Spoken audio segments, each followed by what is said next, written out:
Minecraft 1.20 releases today with something like 100 new blocks and features.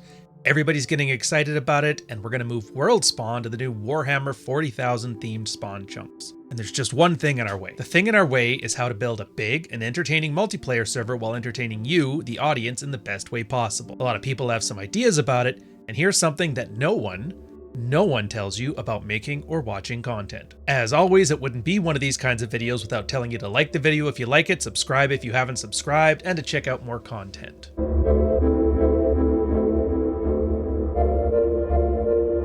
YouTube's been pretty good lately. It's been showing me a lot of other creators about my size. It's kind of nice.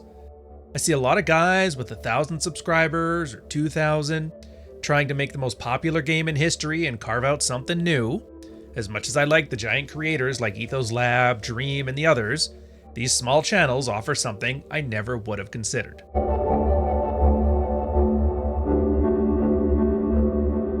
There's this one, Drake and Gameworks, and he's documenting a journey of creating a thriving multiplayer server.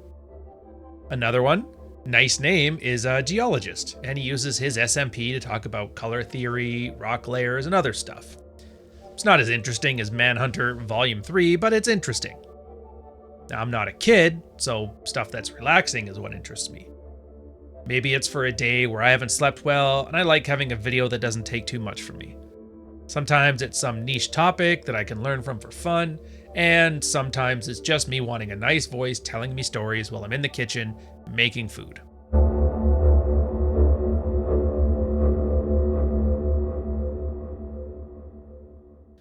So for the last few videos, I've been telling small, contained stories along with some technical and creative commentary on the SMP.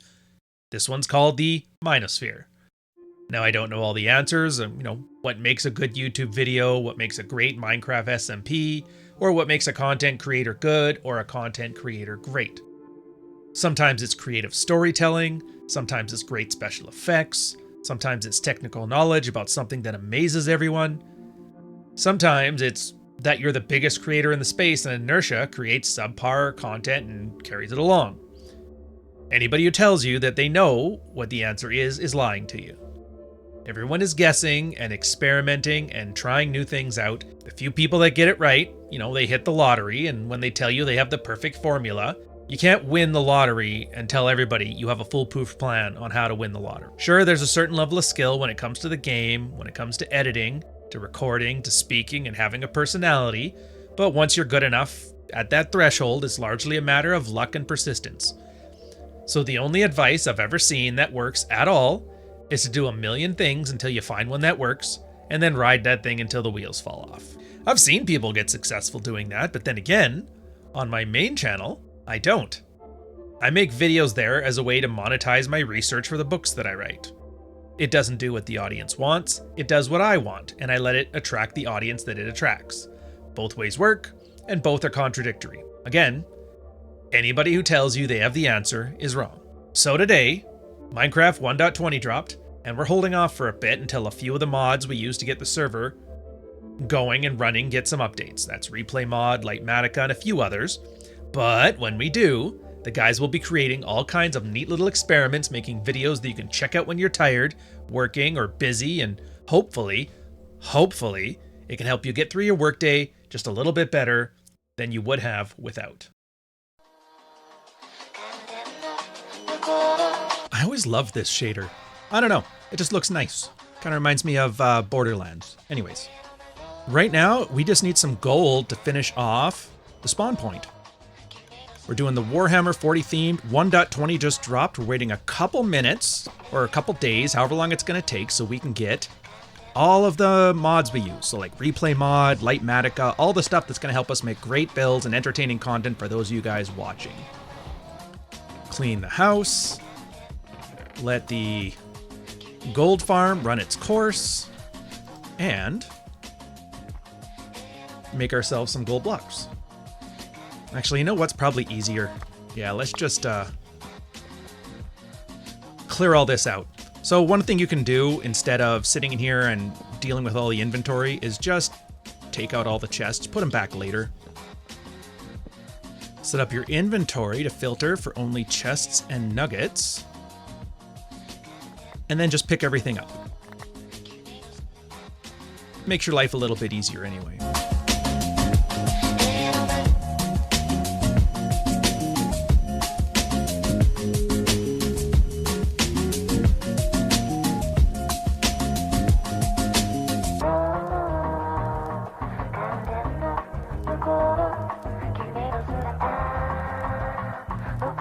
Took a while, but I think we're there. Yeah, that should be enough for now. So I got some plans while we wait for... Damn it, I gotta get out of here. So I got some last minute work to get spawn point ready and to make the switch over before we do the 1.20 switch. It was gonna be pretty impressive. I can't wait to see what I'm gonna do with the cherry tree and what a lot of other guys are gonna do between the hanging signs and that, and the Warhammer build and the new spawn point. We've got a couple new members to the channel too, so you're going to see Crescent Slice, and I think it's Ocean Man is his name he goes by. So it's going to be pretty fun to see what kind of stuff they come up with. Also, watching Paul make another 3 Rs of the Minosphere puzzle, Hardy Boys mystery. All this stuff's going to be a blast. I'm actually looking forward to seeing how this SMP and the other creators here grow and build as channels and as content creators. It's a really exciting time, especially if you're in on the ground floor. Don't forget to like and subscribe. So last minute stuff. I gotta put the Emperor up there in his throne. I gotta put a roof and a floor over here for a quick second floor for some extra little goodies. We gotta build those tow tree farms and then throw some statues over top of it for some nice initial shock and awe. Gotta wrap that Imperium, what do they call them, battleships or whatever, around the Moss Farm. Some incremental buildings and stuff to give this whole hive city a Kowloon walled city feel to it. And I gotta fix these guys' trades. They're gonna need a little more zombie action. Get these down to like 1 stone per trade. And 1 paper per trade. It looks like the sugarcane farm is working like a charm. Ooh, let's go run it. Down she goes. Now, I'm positive in this video I've already shown you guys the thing working, but it all starts just... hit that. I always got the anticipation because I can never quite see if it's working until I start seeing it take out some of those further blocks here. Ah, there she comes. Nice and smooth. And... hits the end. There they go, picking it all up. And on a full run, actually, yeah, it doesn't overload the system, so we're well within the range. Technically, I could have made this half the amount of minecarts, but it's so cheap, who cares, right? And then the good thing about this, I gotta turn off the sound, it's kind of annoying, but I think if I leave this delay long enough, it allows it to load and keep the thing running until it's fully empty. It's something else they don't teach you if you're making a automatic dispenser. You gotta add a delay. Otherwise, what happens is every time it loads one, the entire machine clicks in that, and it can kind of lag your server. And then you watch it go up.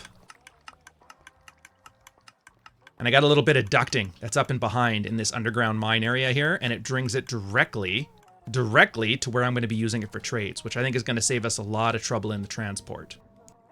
Up we go. Yeah, there she goes. Now, I guess for size, it's only going to be 3 chests for now, but if I get these guys down to like 1 or 2 papers a trade, then it's just one of those things where everybody can sit in here, use it, grab all the emeralds you need. I mean, look how many villagers we got running this thing. So that's about 16 per thing, and we got 3 things per. So again, it's going to be a great way to build a lot of emeralds. It'll be good once we start getting heavy into the beacons. The second floor glides with all the stoneworks. We can start getting all of the terracotta we need, all of the quartz we need, getting rid of all the extra stone that we don't need. And then top floor for all the fun stuff.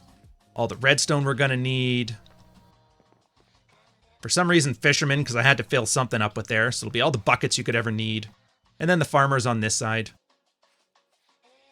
Although it looks like we need to give them a quick run too. So we can even build some auto farms. This thing is basically going to be a giant, overgrown emerald farm. And all the farms will come into this, and it'll be nice and busy and pretty aesthetic. I do want to make it harder to navigate though, so I'm going to have to start filling this stuff up with like little machines and that. Oh yeah! So, final thing, and leave a comment, let me know. So we got the super smelter here. The thing's running just fine. I need 2 things. 1, I got to wrap this in a skin of some sort. So if anybody here is more knowledgeable about Warhammer 40,000 than me, and I guarantee you if you know anything, you are, then let me know what kind of Imperium contraption I can kind of throw over top of a small machine like this to make it world friendly. Is there a special type of like super gun? Is there a mech type thing that's kind of horizontal like this? I don't know, let me know in the comments.